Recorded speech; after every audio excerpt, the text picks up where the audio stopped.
I've been playing hockey for 16 years. And in those 16 years, I've been on 2-on-1s, 1-on-1s, and I was skating with the puck. And while I'm stick handling, I'm about to go take a shot. And when I take the shot, the puck just slips off my stick. In those 16 years, what I realized was that the way you tape your stick actually matters. If you tape your stick properly and in the most effective way, you'll be able to get better puck control. And with better puck control, you'll hopefully improve your game by scoring more. In this speech, we're going to talk about how hockey sticks have changed over time, why taping the stick matters, different types of way to tape it. I'm going to show you how I tape it and why it's effective. Originally, hockey was played with wooden sticks that were very heavy.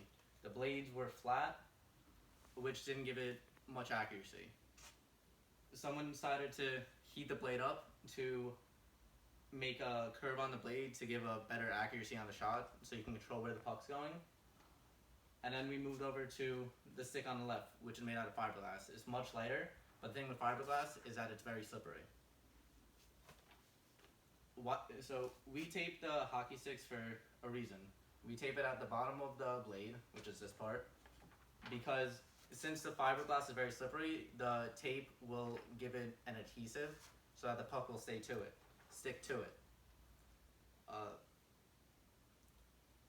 A lot of times on the tape we'll add wax because the wax will repel the water and it'll make the tape a little bit extra sticky in order for the puck to stay on it.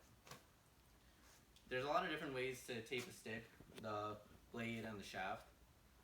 These are the three most common ways, with the tip missing, the full blade cover, or half the blade covered. The shaft, there's a couple different ways also. Some people have this little butt end and flat. Some people have the way this is with a butt end and it has extra grip. And some people just do a flat tape on it in general.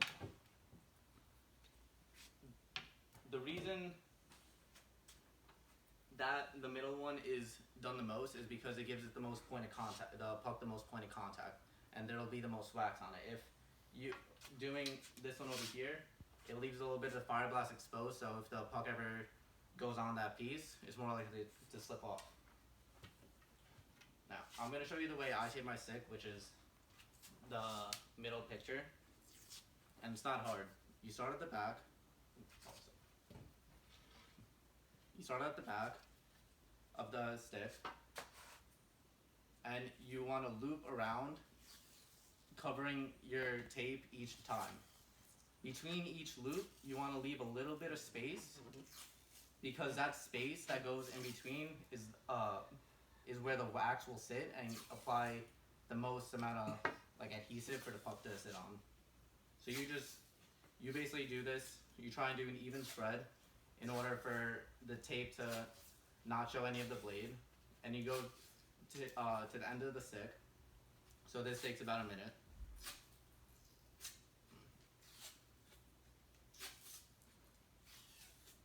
And throughout the entire stick, you want to keep it even.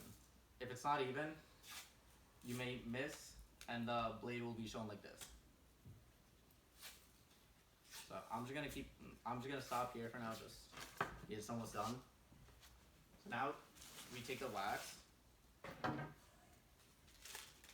and with the wax, we just go back and forth, and each edge of the tape is gonna cut into the wax in order to give a little to make it stick.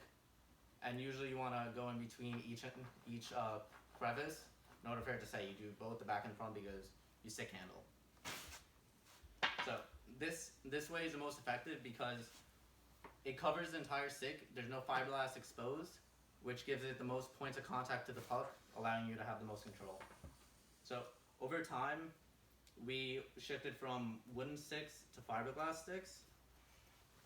There's different ways to tape the sticks. These are the most common ways, but the one in the middle is the most effective because it gives you the most point of contact. And now that I just showed you how to tape the stick, I didn't finish it fully, but you just keep doing the same pattern over and over until you get to the end. And maybe if I would have known to tape my stick, the picture in the middle from the start, maybe I would have scored more often instead of the puck slipping off my stick. So now, if you ever want to tape your stick, you know how. Any questions? Yeah. Do you ever find that since you're taping or using white tape, do you ever find that you run into an issue where the tape is going to blend in with the ice? No, because it's like an extension of your hand, so it becomes muscle memory.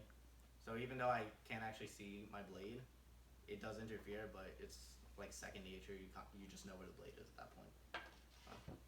Thank you.